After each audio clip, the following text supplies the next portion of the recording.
Bharatiya Janata party ने उत्तर प्रदेश के लखनऊ में 3 लोगों की मूर्ति का पार्क बनाया है, राष्ट्रीय प्रेरणा स्थल। और राष्ट्रीय प्रेरणा स्थल जिसका उद्घाटन प्रधानमंत्री नरेंद्र मोदी, मुख्यमंत्री योगी आदित्यनाथ और पूरी बीजेपी ने किया, उसके 3 राष्ट्रीय प्रेरणा व्यक्ति कौन है? पहले पंडित श्यामा प्रसाद मुखर्जी, दूसरे पंडित दीनदयाल उपाध्याय और तीसरे पंडित अटल बिहारी वाजपेयी। अब आप कहेंगे कि अतिरिक्त बल क्यों दिया जा रहा है? हमने नहीं दिया, मीडिया में चर्चा हो रही है, हेडिंग बन रही है। 3 ब्राह्मण नेताओं की मूर्ति लगाना, 65 फीट ऊंची मूर्ति, कांसे की बनी मूर्ति, और उसको कहना कि राष्ट्रीय प्रेरणा स्थल है वो। तो राष्ट्र को प्रेरणा 3 ब्राह्मण मिलकर के दे रहे हैं।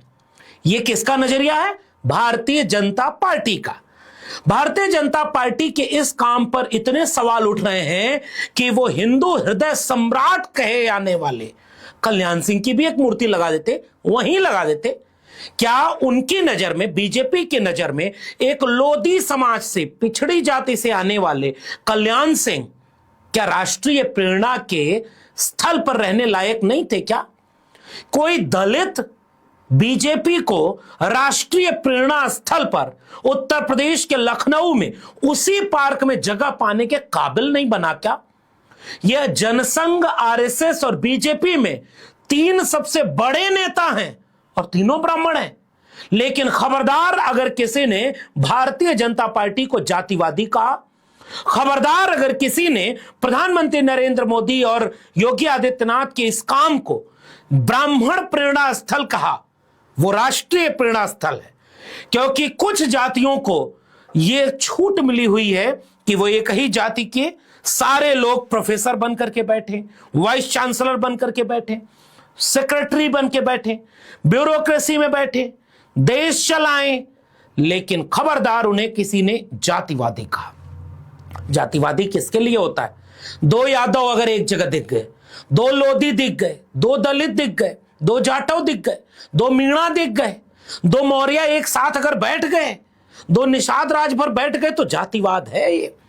लेकिन 3 ब्राह्मण नेताओं की मूर्ति बना करके उसे ब्राह्मण प्रेरणा स्थल करने की बजाय राष्ट्रीय प्रेरणा स्थल करके इसी देश में भाजपा ने एक मैसेज दे दिया है कि वो 100 साल पहले भी किसके थे, वो आज भी मूलतः किसके हैं। लेकिन बीच बीच में वोट चाहिए जनतंत्र में, तो देश में आबादी के हिसाब से 3 से 5% जिस ब्राह्मण कम्युनिटी की आबादी बताई जाती है, वह बीजेपी और आरएसएस की अगुवाई में देश में 5% है। मान लीजिए, मैं बढ़ा के बोल रहा हूं दरिया दिले दिखाते हुए। जाति जनगणना हो नहीं रही है, वरना पता चले कि ओरिजिनल कितने हैं। कुछ लोग कहते हैं कि 1.5%, 2%, 2.5% से ऊपर तो जाना मुश्किल है।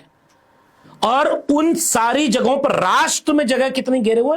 90 to 95%। और भारतीय जनता पार्टी ने 2025 में 3 ब्राह्मण नेताओं को देश में राष्ट्रीय प्रेरणा स्थल के लिए चुन लिया है। मैं तीनों का काम भी थोड़ा सा बताऊंगा, थोड़ा सा परिचय आप जान जाए।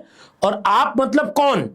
जो भाजपा और आरएसएस को राष्ट्रवादी मानते हैं, जो भाजपा और आरएसएस के उस नारे पर यकीन करते हैं, सबका साथ, सबका विकास, सबका प्रयास, सबका विश्वास, जो भाजपा और आरएसएस के लिए कहते हैं कि वो जाति धर्म से ऊपर उठ करके राजनीति करते हैं, उन्होंने 3 ब्राह्मणों की मूर्ति लगा दी। और मैं तो बार बार पूछूंगा, कल्याण सिंह की लगा देते। कल्याण सिंह जैसे नेता ने, जमीनी नेता ने हिंदू राष्ट्र बनाने के लिए, हिंदुत्व के काम के लिए क्या नहीं किया? उमा भारती ने क्या नहीं किया? आज कहां है कल्याण सिंह जी? तो आखिरी समय में क्या हुआ उनके साथ, ये किसी से कहने की जरूरत नहीं है। एक दलित बीजेपी और आरएसएस के 100 साल में नहीं मिला।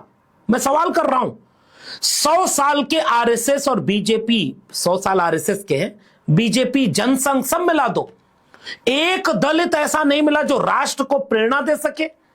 100 साल के आरएसएस और अभी के बीजेपी में एक ओबीसी ऐसा नहीं मिला जो राष्ट्र को प्रेरणा देने के काबिल बन पाया हो। 5% आबादी के 3 लोग मिले राष्ट्र के प्रेरणा। तो यह सवाल है जरा, लेकिन पार्क के बारे में सुन लीजिए। इस पार्क की क्षमता बताई गई है 2 लाख लोगों की। म्यूजियम 6300 स्क्वायर मीटर में बना हुआ है। कमल की आकृति वाला है ये पूरा का पूरा मामला, जिसमें थिएटर भी है जो 3000 लोगों के बैठने की काम करेगा। 65 एकड़ में पूरा फैला है और 2022 से 2025 तक इसके बनने में 230 करोड़ रुपए खर्च हुए। मैं उन लोगों को खोज रहा हूं जिन्होंने आदरणीय मायावती जी ने जब राष्ट्रीय प्रेरणा, बहुजन प्रेरणा चेतना के, सामाजिक न्याय के पार्क बनवाए, तो ये बीजेपी क्या कर रही थी उस समय, सोच के बताइएगा। पुराने लोगों से पूछिएगा इतिहास। जब बाबा साहब डॉक्टर भीमराव अंबेडकर के नाम पर पार्क बन रहा था तो बीजेपी क्या कर रही थी, मीडिया क्या कर रही थी?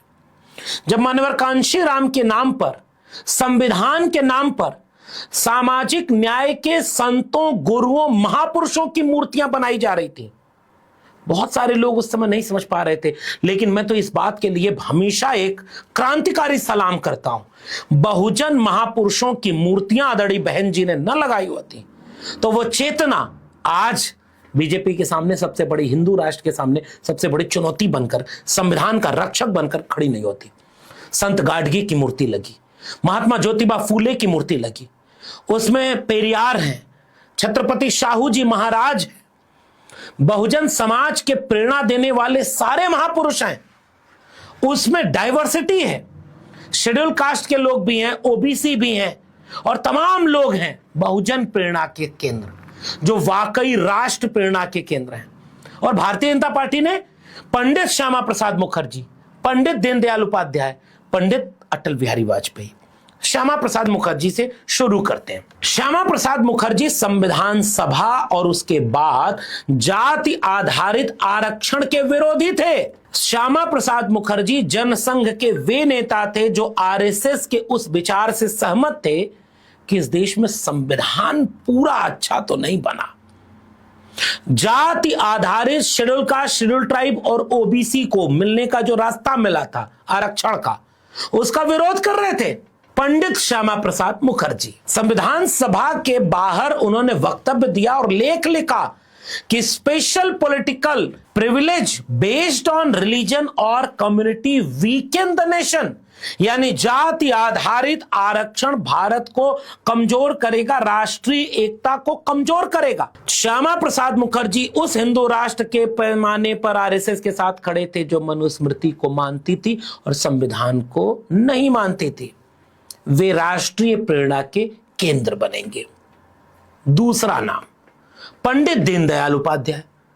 पंडित दीनदयाल उपाध्याय वे शख्स हैं जिन्होंने जाति आधारित आरक्षण का जमकर विरोध किया है, जमकर विरोध। 1965 की व्याख्यान श्रृंखला जो प्रकाशित हुई है इंटीग्रल ह्यूमनिज्म, उसमें वो साफ तौर पर कहते हुए सुनाई देंगे कि समाज को जातियों में बांटकर राज्य यदि विशेष अधिकार देता है तो वह सामाजिक समरसता को स्थायी रूप से नष्ट करता है। Pandit Deendayal Upadhyay SC, ST, OBC को जाति के आधार पर मिलने वाले आरक्षण के विरोधी थे। भाजपा कह रही है कि वही पंडित दीनदयाल उपाध्याय राष्ट्र की प्रेरणा के केंद्र में बीच में रहेंगे।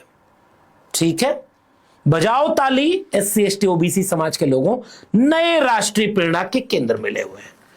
पंडित अटल बिहारी वाजपेयी बाद के दिनों के बीजेपी के थोड़े महीन संगी थे, बड़े महीन तरीके से। उन्हीं पंडित अटल बिहारी वाजपेयी को बहुत सारे लिबरल, प्रोग्रेसिव बड़े पसंद करते थे, लेकिन नुकीला पत्थर, जमीन समतल, ये वो बहुत सारा काम उन्होंने ऐसा किया है जो संदेह के घेरे में है। मैं पंडित अटल बिहारी वाजपेयी का एक बयान सुनाना चाहता हूं, कांटे से कांटा निकालना। बाकी समझदार बहुजन समझ जाएंगे कि पंडित अटल बिहारी वाजपेयी कितने बड़े राष्ट्रीय प्रेरणा केंद्र हैं एससी, एसटी, ओबीसी के लिए। उस बीएसपी से समझौता कर लिया, उस मायावती को मुख्यमंत्री बना दिया उत्तर प्रदेश का। बड़ी बुराई से लड़ने के लिए हमने छोटी बुराई से समझौता किया।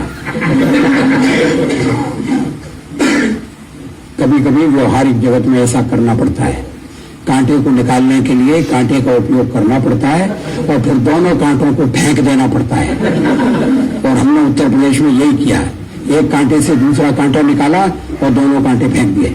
अब जरा जाते जाते उन कुछ टुकड़ों को सुन लीजिए जो आज के तारीफ के कसीदे पढ़ते हुए प्रधानमंत्री ने बोले, मुख्यमंत्री ने बोले, और उनसे यह फैसला लीजिए कि पार्क बनाना पैसे की बर्बादी है, मूर्ति लगवाना पैसे की बर्बादी है, मूर्तियां नहीं लगानी चाहिए, ऐसा कह करके दलित पिछड़े जाति के नेताओं को अपमान करने वाली मीडिया चुपचाप इसका गुणगान करने के लिए बैठी है।